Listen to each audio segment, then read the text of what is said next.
Hello दोस्तों, DFCCIL की तरफ से वैकेंसी का फुल नोटिफिकेशन आ चुका है और इस नोटिफिकेशन यानी कि इस वैकेंसी का जो नेचर है ना, अदर वैकेंसी के अनुसार अगर देखा जाए तो थोड़ा सा अलग है। आपको किस लैंग्वेज में फॉर्म को अप्लाई करना है, क्या अपीयरिंग वाले विद्यार्थी फॉर्म को अप्लाई कर पाएंगे या नहीं, आपका एग्जाम कब से होना है, ये सारी चीजें इस नोटिस में मेंशन किया गया है। ध्यान से सुनते रहिएगा। DFCCIL जो कि dedicated freight corridor corporation of India limited company है, ये भारत सरकार का एक इंटरप्राइजेज है ना। ये एडवर्टीज नंबर आपके सामने दिया गया है, ये रिक्रूटमेंट नोटिस है। इस नोटिस में ना किस किस चीज को मेंशन किया गया है वो चीज ध्यान से सुनिएगा। देखिए, इसकी फील्ड यूनिट कहां कहां पर है, अंबाला में है, मेरठ में है, आगरा में है, प्रयागराज में है, दीनदयाल उपाध्याय नगर में है, कोलकाता में है, मुंबई में है, अहमदाबाद, बड़ोदरा, अजमेर, जयपुर, नोएडा, इतने जगह इसकी यूनिट है।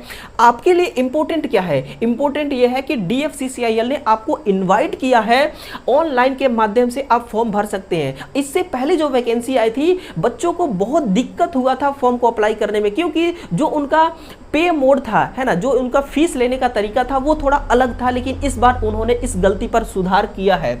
और देखिए यहां पर इंपॉर्टेंट डेट यानी कि आज से 4 बजे से फॉर्म अप्लाई होना स्टार्ट हो जाएगा। यानी कि ये जो लिंक दिया है ना इन्होंने, ये लिंक एक्टिव हो जाएगा। अगर ये वीडियो आप 4 बजे देख रहे हैं तो फॉर्म अप्लाई होना स्टार्ट हो चुका है। तो फॉर्म अप्लाई 20 मई 2023 4 बजे से स्टार्ट होगी और 19 जून 2023 23:45 यानी कि 11:45 तक ये लिंक एक्टिव रहेगा। फॉर्म को अप्लाई करेंगे और जो भी आपसे गलती हुई होगी उस गलती को करेक्शन करने का डेट है 26/6/2023 4 बजे तक आप उसको करेक्शन कर सकते हैं, है ना। सॉरी, 26 से लेकर के 30 तारीख तक करेक्शन करने का डेट है, ठीक है ना। विंडो ये क्या रहेगा, ओपन रहेगा। इसके बाद देखिए tentative schedule for first stage, यानी कि फर्स्ट स्टेज पर जो आपका पेपर होगा CBT पेपर। अब देखिए यहां पर एक बात और क्लियर हो गया, इन्होंने बोला था या तो हम OMR सीट पर एग्जाम ले सकते हैं या फिर CBT टेस्ट पर। इस नोटिस के जरिए ये क्लियर हो चुका है कि CBT टेस्ट लेंगे और अगस्त में लेंगे और स्टेज सेकंड का जो दिसंबर में लेंगे। इसके बाद एप्टीट्यूड टेस्ट है वो मार्च में लेंगे। ध्यान से सुनिएगा, ITI वाले जो विद्यार्थी हैं यानी कि लोअर क्वालिफिकेशन वाले जो विद्यार्थी हैं, क्या उनको एप्टीट्यूड टेस्ट देना है या नहीं देना है, आगे सारी चीजें क्लियर करने वाला हूं, है ना। तो ये सारी चीजें आपकी क्लियर हो गई। अब क्लिक हेयर टू अप्लाई, ये आपके लिए ना सुनना बहुत जरूरी है, क्योंकि आप फॉर्म अप्लाई तभी कीजिएगा जब आप इन सभी चीजों को ना पढ़ लीजिएगा ध्यान से। इसके बाद क्या इसमें लिखा है, नोट फर्स्ट में लिखा है before filling up online registration. सबसे पहले आपको ऑनलाइन में रजिस्ट्रेशन अपना कराना है। रजिस्ट्रेशन करने के बाद फॉर्म को अप्लाई कीजिएगा। लेकिन आपको अप्लाई, मैं यहां पर हाईलाइट कर देता हूं, आपको अप्लाई यहां पर देखिएगा, the application form shall be filled in by the candidates in English language only, यानी कि इंग्लिश लैंग्वेज में केवल आपको फॉर्म को भरना है, हिंदी में बिल्कुल भी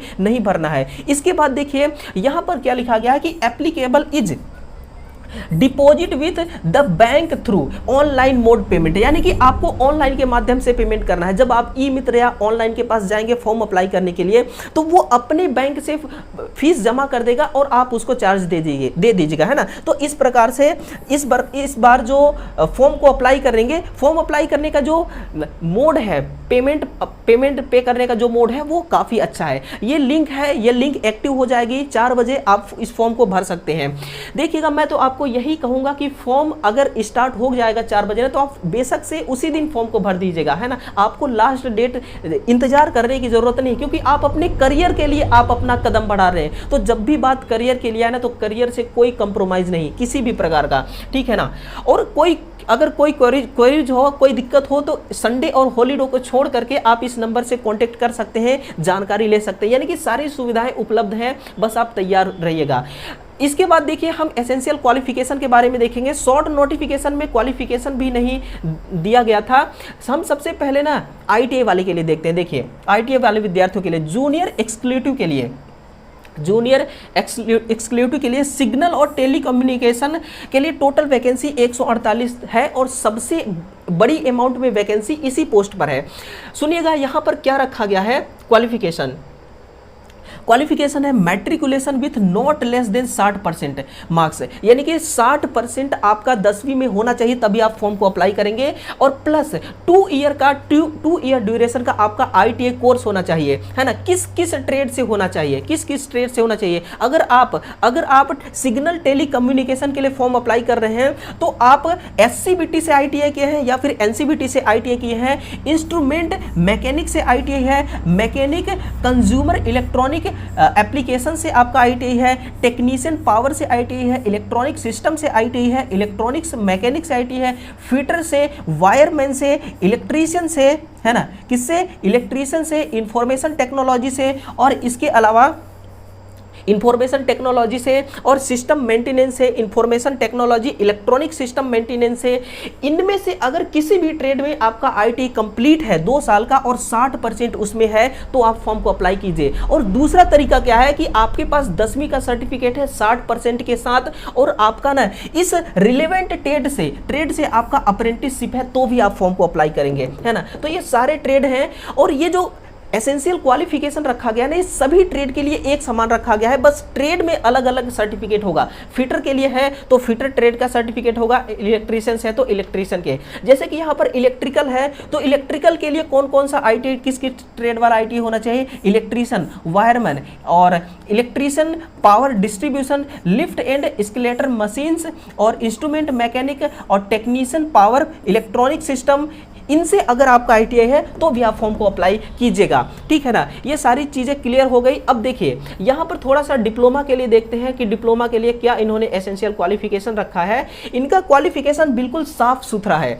देखिए 3 ईयर का डिप्लोमा सिविल इंजीनियरिंग, अगर आप इस सिविल में फॉर्म अप्लाई करेंगे तो 3 साल का डिप्लोमा होना चाहिए सिविल इंजीनियरिंग से। Civil engineering transparency, civil engineering construction and technology, civil engineering public health, civil engineering water resource है। इसमें अगर आपका 60% के साथ सर्टिफिकेट है तो आप फॉर्म को अप्लाई कीजिएगा, है ना। ये जो इनका एसेंशियल क्वालिफिकेशन है ना, बड़ा शानदार एसेंशियल क्वालिफिकेशन है। इसके बाद देखिएगा, ये हो गया आपका क्वालिफिकेशन का पैटर्न। और कुछ चीज़ें हम यहाँ पर क्लियर करते हैं। ये नोट्स में क्या लिखा है इस चीज़ को हम देखते हैं थोड़ा सा ना। हाँ, इस चीज को द एप्लीकेशन, इसको देखिए, the application should process the essential qualification, यानी कि इनका कहने का मतलब है कि एक ऐसा विद्यार्थी जो फॉर्म को भरना चाहता है तो उसके पास जो भी हमने डॉक्यूमेंट्स मांगा है वो डॉक्यूमेंट्स 19/6/2023 तक उनके पास हार्ड कॉपी उपलब्ध हो जाना चाहिए, क्योंकि हम DV वेरिफिकेशन करेंगे ना तो वो हमें चाहिए। तो 19/6/2023 से पहले का वो होना चाहिए। और ऐसे विद्यार्थी जो अपेयरिंग कैंडिडेट्स हैं वो फॉर्म को अप्लाई नहीं कर पाएंगे, नॉट एलिजिबल टू अप्लाई। ऐसे विद्यार्थी जो अपेयरिंग है, जिनके पास अभी फाइनल सर्टिफिकेट नहीं आया है ITI का, चाहे डिप्लोमा का हो, वो फॉर्म को अप्लाई नहीं कर पाएंगे, है ना, वो फॉर्म को अप्लाई नहीं करेंगे। ये साफ साफ इन्होंने किया है। और दूसरा पॉइंट क्या है इनका, दूसरा पॉइंट है कि ऐसे विद्यार्थी, ऐसे कैंडिडेट जिनके पास कंप्लीट है डिप्लोमा डिग्री कोर्स, किसके थ्रू, किस योजना के थ्रू, पार्श्व प्रवेश योजना के माध्यम से, पार्श्व प्रवेश योजना के थ्रू अगर आपके पास डिग्री डिप्लोमा का कोई कोर्स है तो भी आप फॉर्म को अप्लाई करेंगे, आप एंट्री कर सकते हैं इस वैकेंसी में। उनके लिए भी इनविटेशन है DFCCL की तरफ से। तो ये चीज़ एक एक करके क्लियर कर रहा हूं। तो इसी बात पर इस सेशन को एक लाइक कर दीजिए और शेयर जरूर कीजिएगा। हर कोई विद्यार्थी जो भी देख रहा है शेयर जरूर करेगा। अपने अपने हिस्से का काम हर किसी को करना है। क्लियर है ना। हाँ, यहाँ पर देखिए एज लिमिट क्या है। एज लिमिट है, अगर आप एक्सक्लूसिव के लिए देखें, यानी कि हायर एजुकेशन डिप्लोमा के लिए देखें तो 18 से 30 वर्ष, मिनिमम 18 मैक्सिमम 30 होना चाहिए। काउंट कब से किया जाएगा, 1/7/2023 से काउंट किया जाएगा। और ITI के लिए 18 से 30, यानी कि सेम ही है। यहाँ पर एज रिलैक्सेशन किसको किसको मिलने वाला है वो चीज़ सुनिए। एज में रिलैक्सेशन 5 ईयर्स का मिलेगा ST/SC कोटा कैंडिडेट्स के लिए, और 3 ईयर्स के लिए मिलेगा, 3 ईयर्स का मिलेगा OBC नॉन क्रिमिलेयर के लिए, नॉन क्रिमिलेयर कैंडिडेट्स के लिए। By then years for PWD applicable 15 साल का मिलेगा पीडब्ल्यूडी अगर एसटी एससी से है तो, अगर आप ओबीसी से हैं तो आपको 13 साल का मिलेगा, है ना, ये भी आप ध्यान रखिएगा। और कुछ ऐसे भी होंगे जो इस वीडियो को देख रहे होंगे जो डीएफसीसीआईएल में ऑलरेडी अभी वर्कआउट होंगे एम्प्लॉय के रूप में, या फिर किसी कंस्ट्रक्शन के माध्यम, किसी कॉन्ट्रैक्टर के माध्यम से, कि किसी कॉन्ट्रैक्ट के माध्यम से होंगे, कहने का मतलब प्राइवेट तरीके से होंगे, तो उनके लिए यहां पर क्या है कि अपर एज लिमिट, यानी कि उनका एज अगर अपर भी हो गया है, अधिक भी हो गया है 30 वर्ष से ना, तो भी हम उनको वो भी फॉर्म को अप्लाई कर सकते हैं। बट 8 साल कंटिन्यू, 8 साल रेगुलर एम्प्लॉय के रूप में वहां काम कर रहे होंगे उस कंडीशन में, है ना, तो ये भी एक अच्छी बात है, ये भी एक अच्छी बात है। और इसके अलावा और देखिए फॉर एसटी एससी कैंडिडेट्स के लिए एक बात यहाँ पर ये भी ध्यान देना है कि जब आप फॉर्म को अप्लाई करें तो अटैच करें इसका कॉपी, अटैच करें कॉपी को, यानी कि आप स्कैनिंग कराएं अपने शेड्यूल कास्ट सर्टिफिकेट को, तभी जाकर के जो भी गवर्नमेंट की तरफ से छूट वगैरह है वो मिलेगी, अन्यथा आपको नहीं मिलेगा। इसके अलावा देखिए क्या है, हॉरिजॉन्टल जो भी आपके लिए इंपॉर्टेंट होगा वो मैं आपके पास पहुंचाता हूं। 1 मिनट, हाँ इसको देखिए, हमने अभी ये बात कर रहा था कि जो आपके कौन कौन से विद्यार्थी हैं जो स्टेज फर्स्ट, स्टेज सेकेंड और सीबीएटी एग्जाम देने वाले हैं। तो देखिएगा अगर आप डिप्लोमा से इलेक्ट्रिकल सिविल में है तो आप स्टेज फर्स्ट देंगे, सीबीटी फर्स्ट, सीबीटी सेकेंड, और एप्टीट्यूड टेस्ट आपको नहीं देना है। डीवी वेरिफिकेशन होगा आपका, मेडिकल टेस्ट होगा आपका। अगर एक्सक्लूसिव इलेक्ट्रिकल से है तो सीबीटी फर्स्ट, सीबीटी सेकेंड और डीवी वेरिफिकेशन, मेडिकल टेस्ट होगा आपका, सीबीएटी एग्जाम नहीं होगा। अगर आप exclusive operation and business development है तब जाके आपका सीबीटी एग्जाम होगा, सीबीटी एग्जाम होगा, यानी कि आपका फिर चारों पांचों प्रोसेस कंप्लीट होंगे तब जाके आपका फाइनल आपकी सर्विस लग पाएगी, है ना। उसी के साथ में देखिएगा हम आईटीआई की बात करें, यहां से आईटीआई है, अगर इलेक्ट्रिकल, सिग्नल, टेलीकम्युनिकेशन और मैकेनिकल की बात करें तो सीबीटी फर्स्ट एग्जाम होना है, सीबीटी फर्स्ट, सीबीटी सेकेंड और सीबीएटी एग्जाम नहीं होना है, यानी कि कंप्यूटर बेस्ड एप्टीट्यूड टेस्ट आपका नहीं होगा, डॉक्यूमेंट वेरिफिकेशन होगा और मेडिकल टेस्ट भी होगा। यूं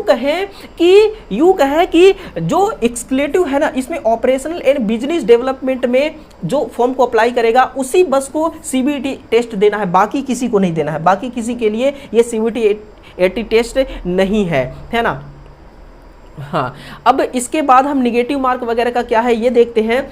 तो देखिए जैसे आप second stage computer based test देते हैं, है ना, सॉरी हाँ फर्स्ट स्टेज जब आप फॉर्म देते हैं, फर्स्ट स्टेज में जब आप क्वालिफाई करते हैं तो कितने विद्यार्थी होंगे जिनको सेकेंड स्टेज के लिए इनवाइट करेगा डीएफसीसीआईएल। तो अगर आप सीबीटी फर्स्ट स्टेज में बैठते हैं और आप क्वालिफाई कर जाते हैं तो ये 20 गुना बच्चों को ये स्टेज सेकेंड के लिए, सीबीटी सेकेंड के लिए ये इन्वाइट करेंगे, है ना, 20 गुना बच्चों को। तो आप यहाँ केवल ये नहीं कर सकते कि केवल क्वालिफाइंग नेचर का ही आपका सीबीटी फर्स्ट एग्जाम है। क्वालिफाई, आप एक बात बताइए, इतने सारे विद्यार्थी हैं जो क्वालिफाई हो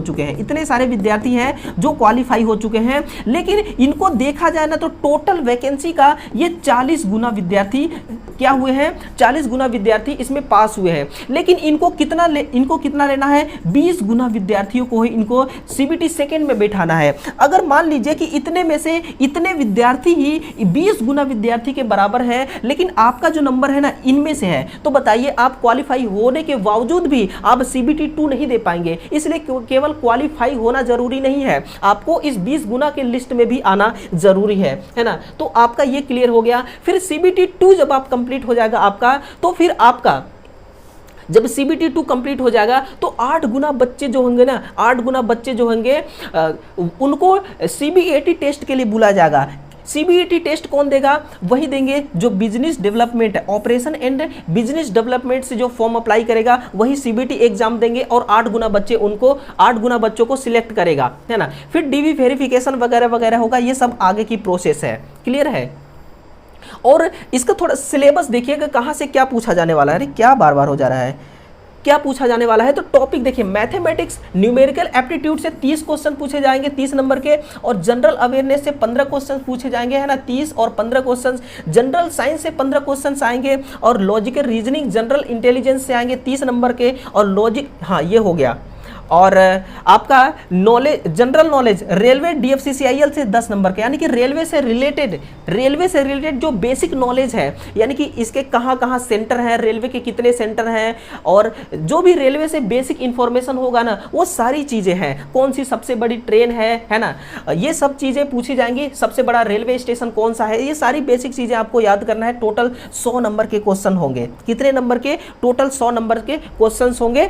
और बाकी सारी चीजें हमने शॉर्ट नोटिस में क्लियर कर ही दिया था। और क्वालिफाइंग मार्क देखें तो अनरिजर्व EWS के लिए 40% लाना है, और किसका 40%, यानी कि 100 का 40%, 40 नंबर लाना है। और OBC SC के लिए 30%, ST के लिए 25%, है ना, इतना आपको लाना है। लेकिन इससे काम नहीं चलने वाला है, आपको मेरिट में जाना है ना, तो इस पे आपको फोकस करके तैयारी नहीं करना है। आपको फोकस ऐसा करना है कि आपका सिलेक्शन जो है वो हो ही जाए। और निगेटिव मार्क का जैसे हमने क्लियर कर ही दिया है कि निगेटिव मार्क है या नहीं है, तो निगेटिव मार्क बिल्कुल है ना। तो देखिए, जो भी आपके लिए इंपॉर्टेंट था वो सारी चीजें आप तक पहुंच चुकी हैं। आप फॉर्म को अप्लाई जरूर कीजिएगा। फॉर्म अप्लाई करने का फीस पर एक बार नजर डालते हैं तो देखिए, एक्सक्लूसिव और जूनियर एक्सक्लूसिव के लिए क्या है कि अनरिजर्व, OBC और EWS के लिए 1000 फीस है, जो कि अपने आप में बहुत ही बुरी बात है, बहुत ही बुरी बात है। ऐसा होना ही नहीं चाहिए। एक तो स्टूडेंट पहले से बेरोजगार बैठा रहे, कहां से लाएगा 1000 रुपए? यार एक बार सोचना चाहिए, कहां से लाएगा 1000 रुपए, है ना। ऐसा भी तो नहीं है कि शिवराज मामा दे भी रहे हैं तो केवल लेडीजों को 1000 रुपए दे रहे हैं पर मंथ। अगर आप जैसे विद्यार्थियों को भी इस प्रकार का कोई सपोर्ट मिल जाए ना, तो एक अच्छी बात रहती। लेकिन 1000 रुपए कहाँ से आएंगे, है ना, सोचने वाली बात है। बट क्या है, करियर की बात है तो कहीं ना कहीं से तो करना ही पड़ेगा। तो 1000 रुपए आपके लिए है फॉर्म अप्लाई करने के लिए फीस। बाकी ST SC के लिए कोई फीस नहीं है। यही था दोस्तों जो इंपॉर्टेंट था, वो सारी चीज़ें आप तक पहुँच चुका है, ठीक है ना, सारी चीज़ें पहुंच चुका है। हाँ, तो आप फॉर्म को अप्लाई कीजिएगा जरूर। इसमें किसी भी प्रकार का कोई एक्सपीरियंस वगैरह का कोई रोल नहीं है। लेकिन शॉर्ट नोटिफिकेशन में लिखा गया था कि आपके पास एक्सपीरियंस अगर है तो फॉर्म को अप्लाई कीजिएगा, नहीं है तो भी फॉर्म को अप्लाई कीजिएगा। अगर है तो आप उस कॉपी को, उसके हार्ड कॉपी को अटैच जरूर कीजिएगा, क्योंकि आपको फिर प्रायोरिटी मिलेगा, प्राथमिकता आपको मिलेगा सिलेक्शन के दरमियान, ठीक है ना। मैं कहता हूँ कि अगर 5 नंबर भी आपको प्राथमिकता मिला तो बहुत है। 5 नंबर यार, एक नंबर से लोग छट जाते हैं, है ना, उनका करियर बर्बाद हो जाता है, वो दोबारा फॉर्म नहीं भरते, मन टूट जाता है, दिल टूट जाता है। तो दिल टूटने से बचा सकता है आपका वो। तो ये था टोटल इस वैकेंसी का नेचर। अब इस सेशन को एक लाइक कर दीजिए और इस बार इस सेशन को एक बार और शेयर कर दीजिए, ठीक ना। और पहली बार चैनल पे है तो सब्सक्राइब करके बेल आइकन को भी हिट कीजिएगा, ताकि जब भी हम इसके लिए अब इसका सिलेबस का फुल डिटेल देने वाले हैं तो उस डिटेल, उस वीडियोस का आपको नोटिफिकेशन ना यूट्यूब आपको तुरंत दे। इसलिए इस चैनल को सब्सक्राइब करके रखिएगा, ठीक है ना। तो चलिए मिलते हैं नेक्स्ट पार्ट में, तब तक के लिए आप सभी का बहुत बहुत धन्यवाद है। Thank you.